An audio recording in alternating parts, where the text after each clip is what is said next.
It's been 60 days. 60 long days since we sent out the message of distress. 60 really long days of fighting, hasty repairs, and losses to our positions. 60 days and nights that the cannons have not stopped. And I think to myself, it's a good thing that I don't need sleep, or I would be so exhausted right now I wouldn't be able to see anything. I remember back when I was human, being awake for 4, 5, 6 days. Boy, the delusions would be heavy. The trees would start moving and talking to you. Rocks would crawl across the ground. Hell, you start to see people walking around you know ain't there. It's crazy, but now you just have to deal with it. We had been losing ground slowly over these 60 days. One at a time, the turrets have been destroyed. Though we still have plenty going, it's not nearly as dense as it used to be. Mortar positions have been hit. About half of them are gone now. Machine gun nests have been overrun on the outskirts, and I can't get into the air at all without taking another hit.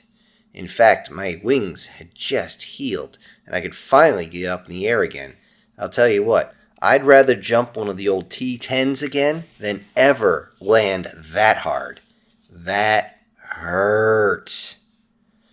More and more, we're being pushed back. More into tighter and tighter circles around the Citadel. Unfortunately, we lost control of the teleporter. I just don't have the personnel to throw at it so we can actually take it again. They got really wise to us actually being underneath, and they had sent their small groups underneath, and now they patrol. It seems as though both sides are at a standstill, just kind of holding underneath. I mean, it still has power. They don't want it cut off because everybody wants this thing. But I just can't get close enough to activate it.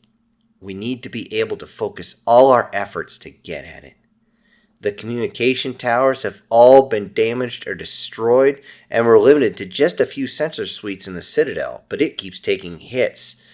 At this point, we have just enough to call in the little artillery we have remaining, and using the few missiles we have that we can grow inside our bodies, we find out when they're coming in, and every single time I get one to grow inside my arm or in my leg, I immediately have to go out and use it. I can never get up a good volley. Unfortunately, that can be very taxing on the body. I look over at the spaceport and it looks like hell.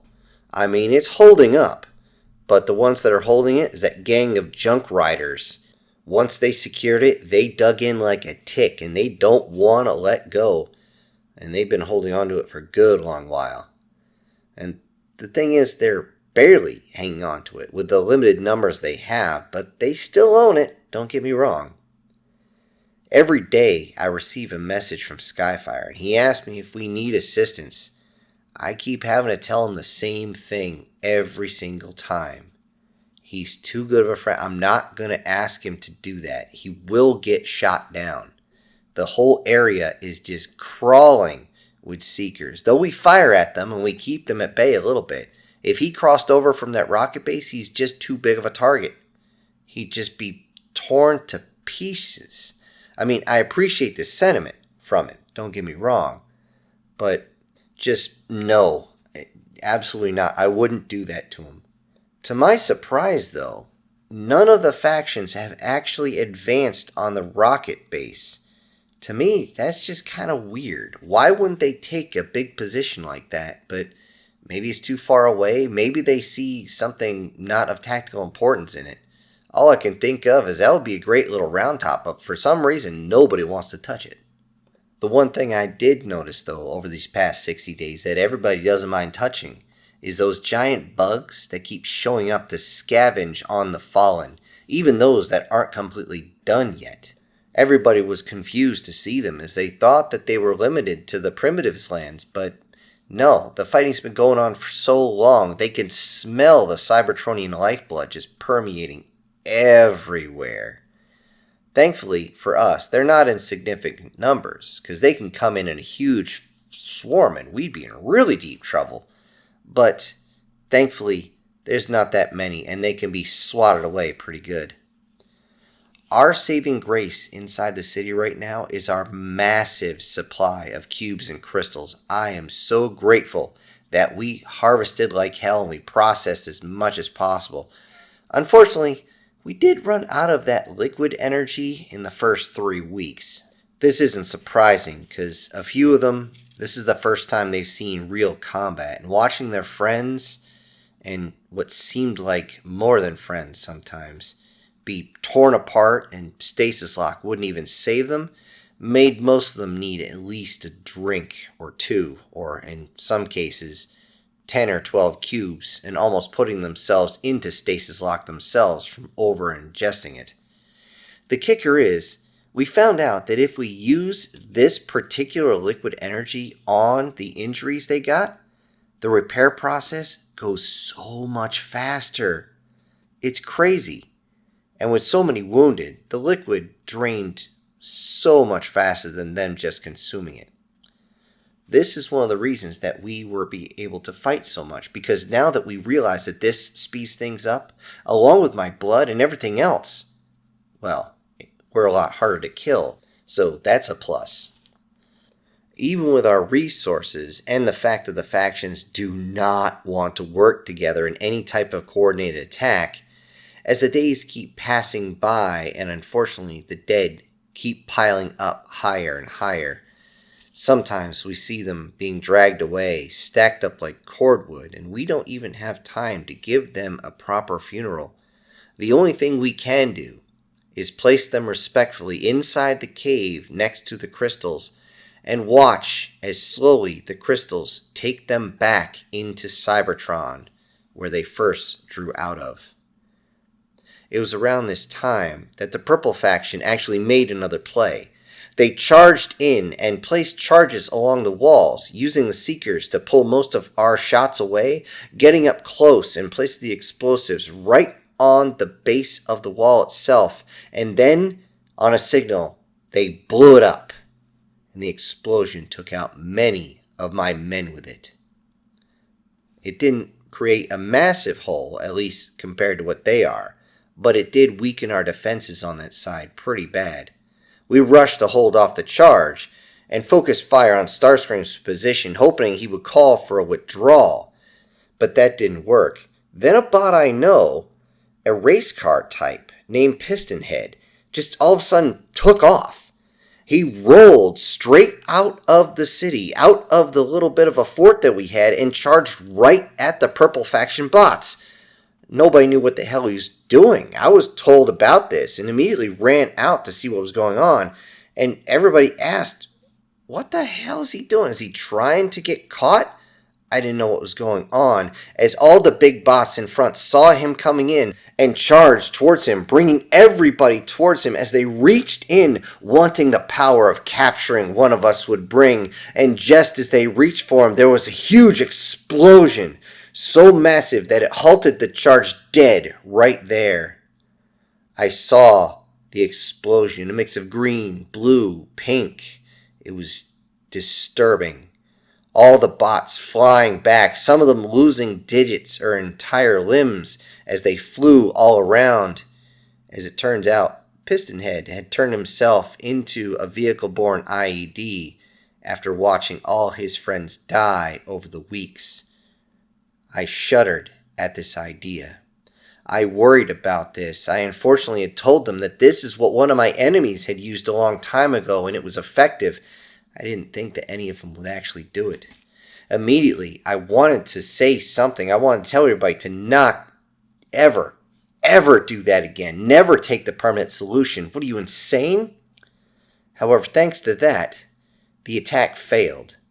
Starscream himself might be an evil genius, but as it turns out, he forgot one of the key rules of war. Whenever they say they're desperate, that makes them dangerous.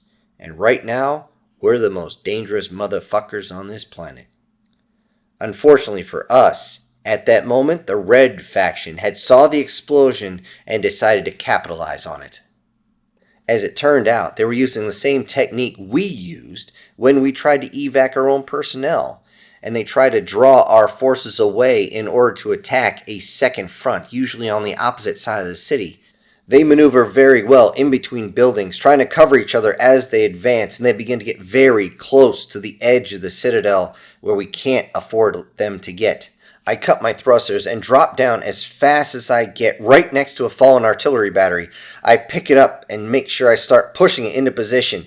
A few others see me pushing it over, and I say, "Hurry up and help me. We got to get this launcher into place. Rodmus is making his push, and we've got to push him right back." All of them immediately run up and start pushing it into place. As soon as it's there, we level the barrel down and begin to fire it at basically point-blank range. The explosions are large enough to rout their advance right there, but take down a few more buildings in the process. As the lull in the fighting comes from the aftermath of this battle, Slipstream comes up with her damaged wings that are still repairing. She said, "Glad that day is over. I had better things to worry about tonight than die." I looked at her and I looked at the others, and I couldn't help but notice something more. Over time, the medics have discovered more and more adaptations, more transformations over time, but only to those that Slipstream and I had given blood to. We had both been wounded multiple times, but we also made sure to still give some of our blood as it aided repair and restoration to our own people. Why? How? We didn't know. We didn't have time to figure out. All we do know right now is that it freaking works. Again, it's saving the lives of our people, and that's all that matters to us.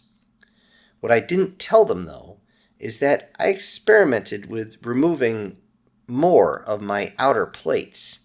Sure enough, as I pulled on the piece of my forearm, it came off, just like a glove. It was strange. I was looking at a robotic hand, and it was mine, but I didn't understand what was going on.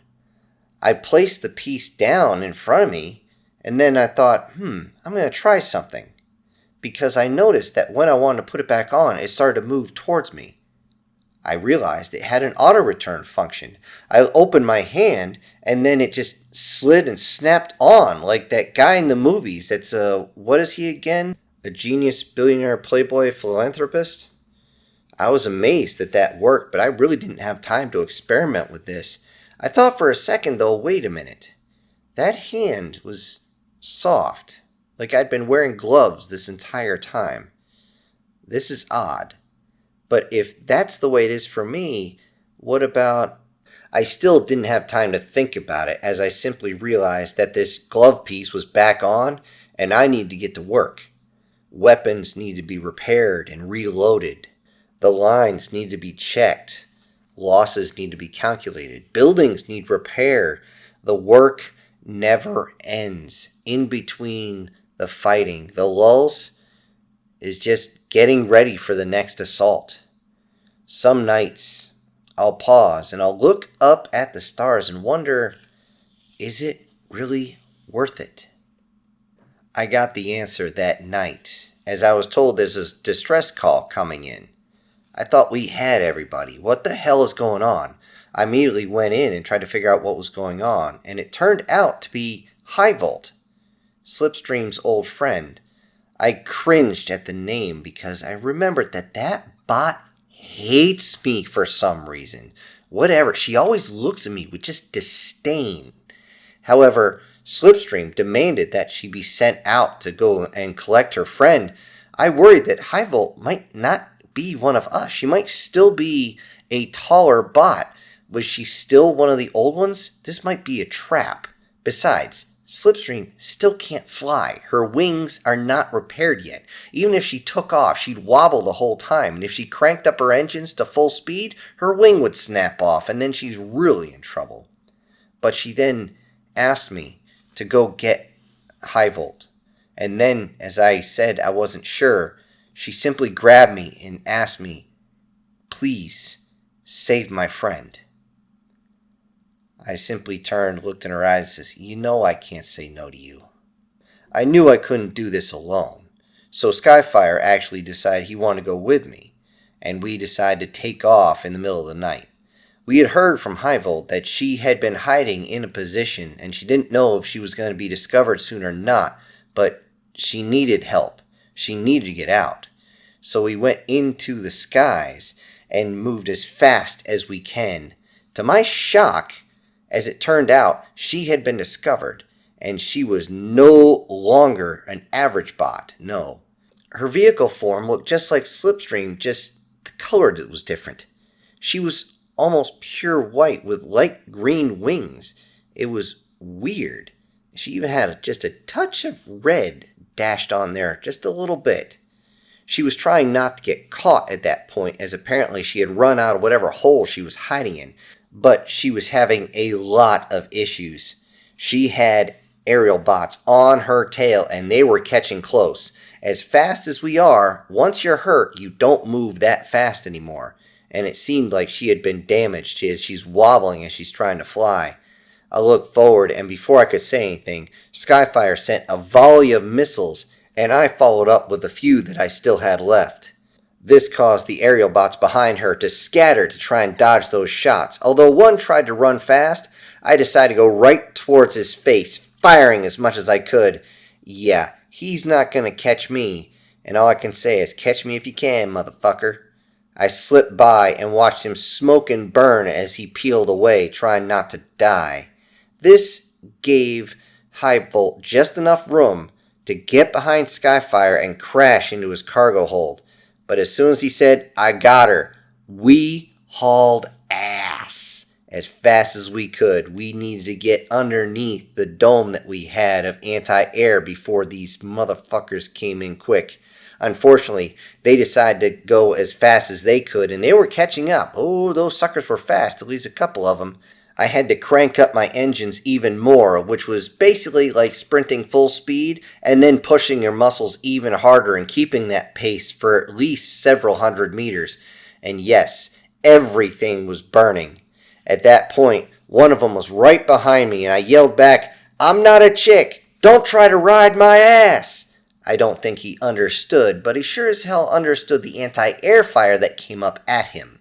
When we got to the city, I was surprised that Highvolt, she didn't wait. She simply just jumped out the back, gave a thank you to Skyfire as he headed back towards the rocket base, banking away, trying to make sure he didn't get hit by any of the anti-air as well.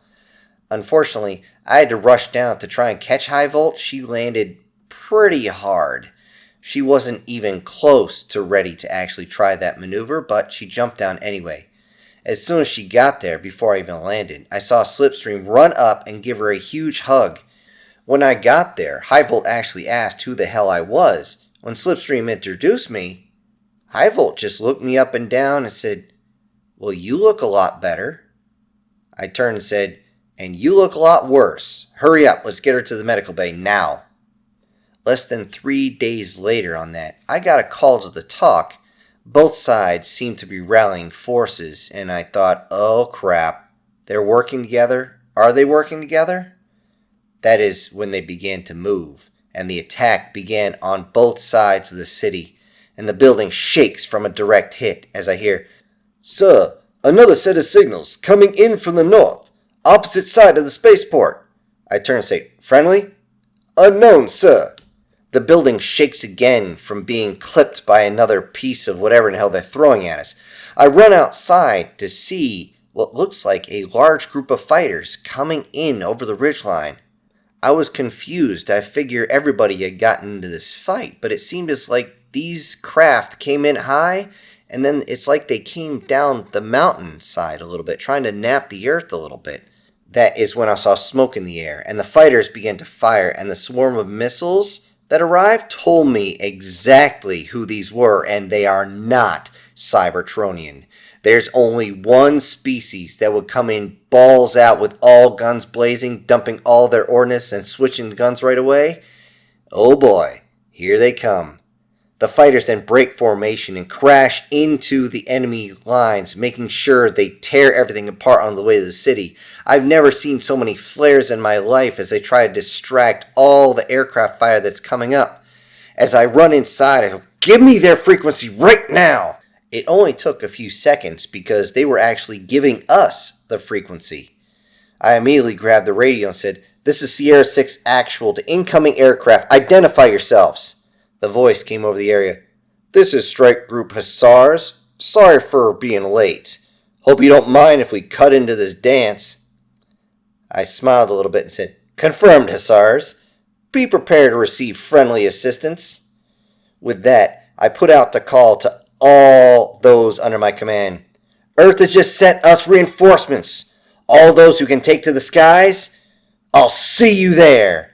And with that, I jumped off, changed into my form, and took off straight into the air. I joined the aerial battle as every ground force pushed at the city hard.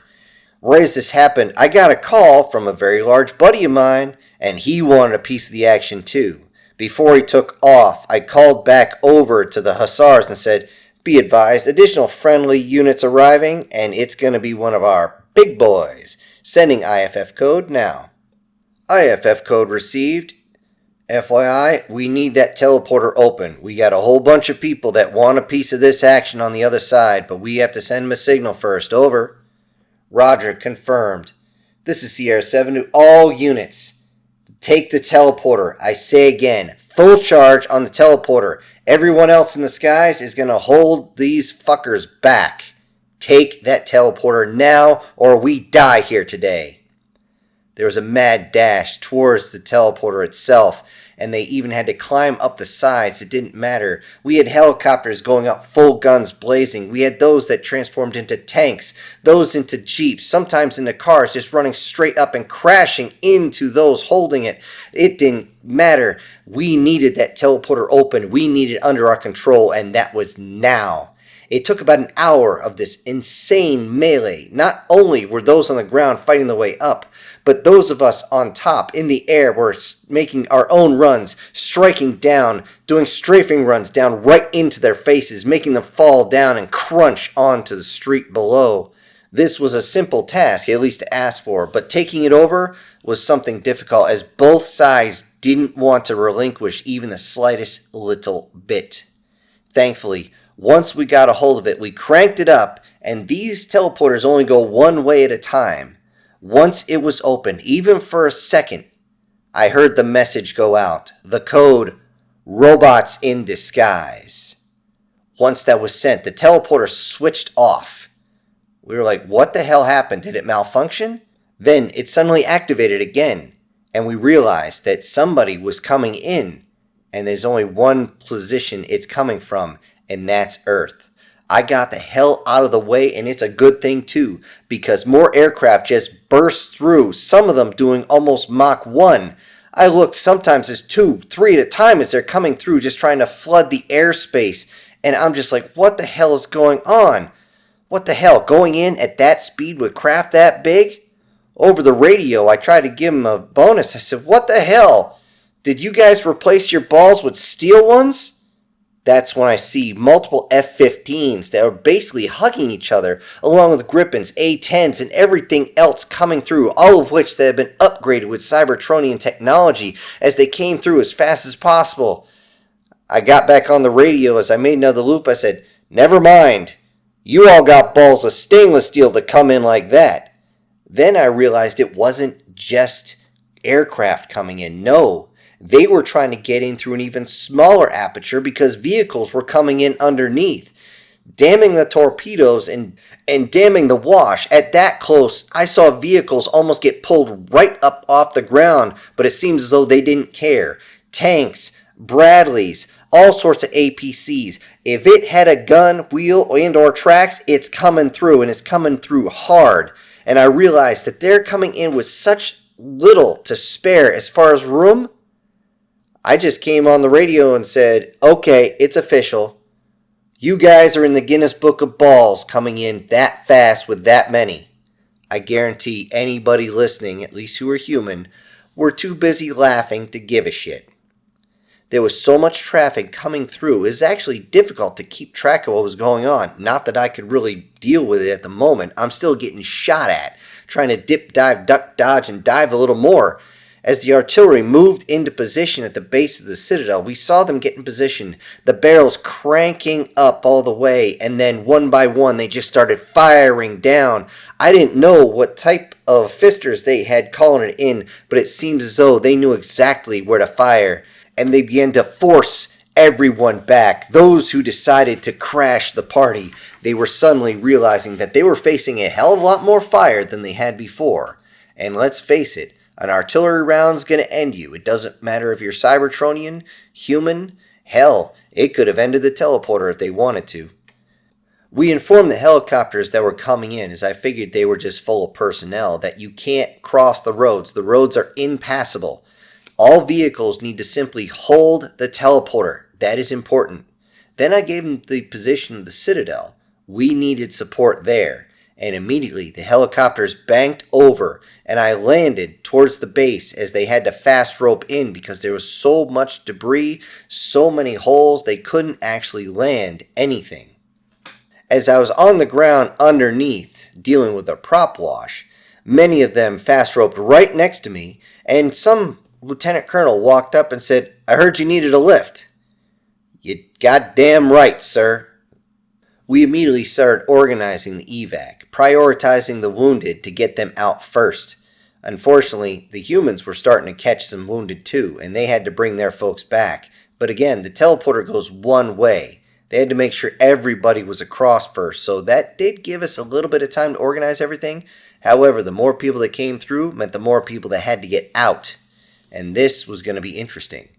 Unfortunately, as soon as we started getting people out through the teleporter, that's when the enemy capitalized on the fact that we were leaving the position, and another full assault began, and this time they were pulling absolutely no punches. Unfortunately for us, the air support had to head back so they could rearm and repair themselves, which meant that we did not own the skies anymore. We had enough ground-based weapons to keep everybody back, mostly. Let's face it, you don't want to try this with somebody as skilled as like Starscream. He will simply dance through those bullets like they're not there. It's freaky how good he is, so we knew this was going to be difficult. We were able to shuttle the wounded out pretty fast. However, there's a lot of wounded, and it will take a bit. Thankfully, they were able to get a few of them on stretchers and take them out. Thankfully, us being only about the size of a human, we're not as heavy as you would think. We're heavy enough, though, they said.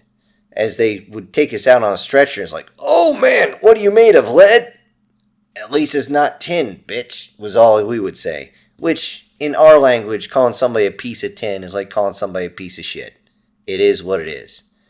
Also, one of the problems we had is the fact that pilots, unfortunately, did not all stay up in the air and had ejected. Those of us that could fly had to go get them. Unfortunately, I can't really fly in my human-ish form.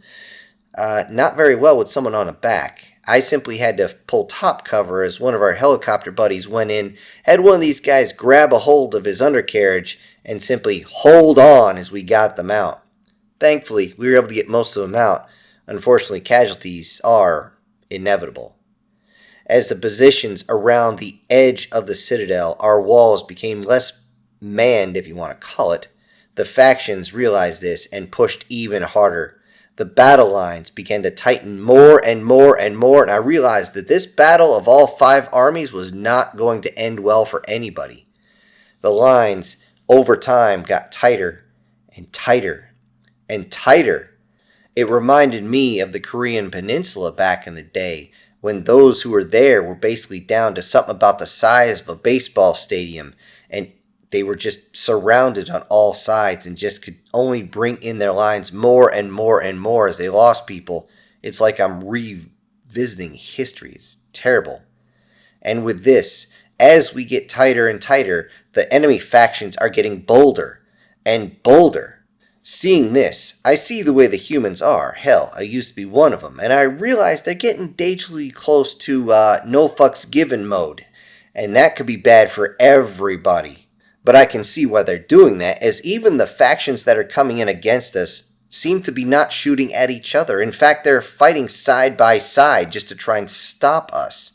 Thankfully, though, the Junkers are long gone, as they ran like bitches under sustained air and artillery fire. Though I can't say I blame them. They were outnumbered and outgunned from the start. They were just really hard to kill.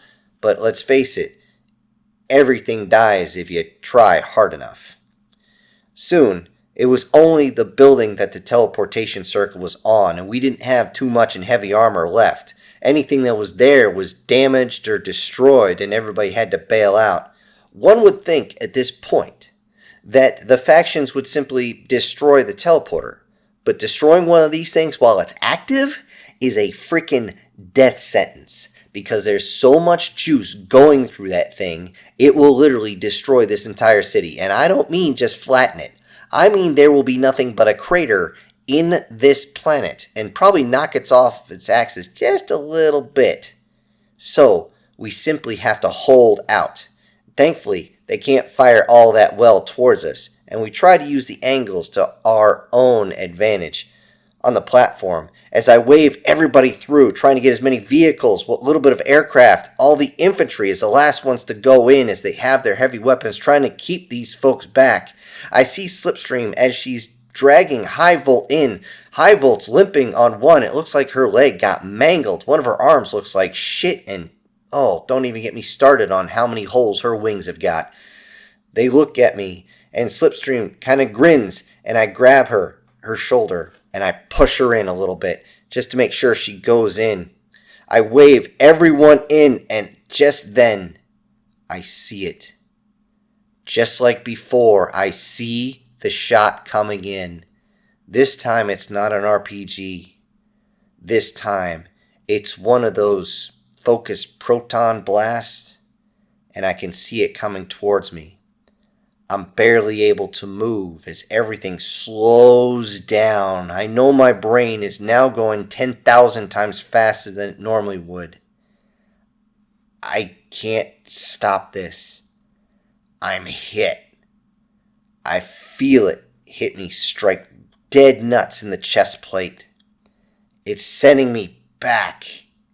My wings full forward from the force. And I go through the teleporter itself that's right behind me. I can see just to my right, Slipstream's turning. She sees it's me, and her eyes are starting to get very wide. That's when I crash down onto the deck. And with that, Slipstream runs over, grabs me, pulls me off to the side. I can see her yelling. I can't really hear her. She's over top of me. What the hell is going on? That hurts. It hurts, but something's off. I'm getting very, very tired. I haven't slept since the change. Am I dying, or is this stasis lock?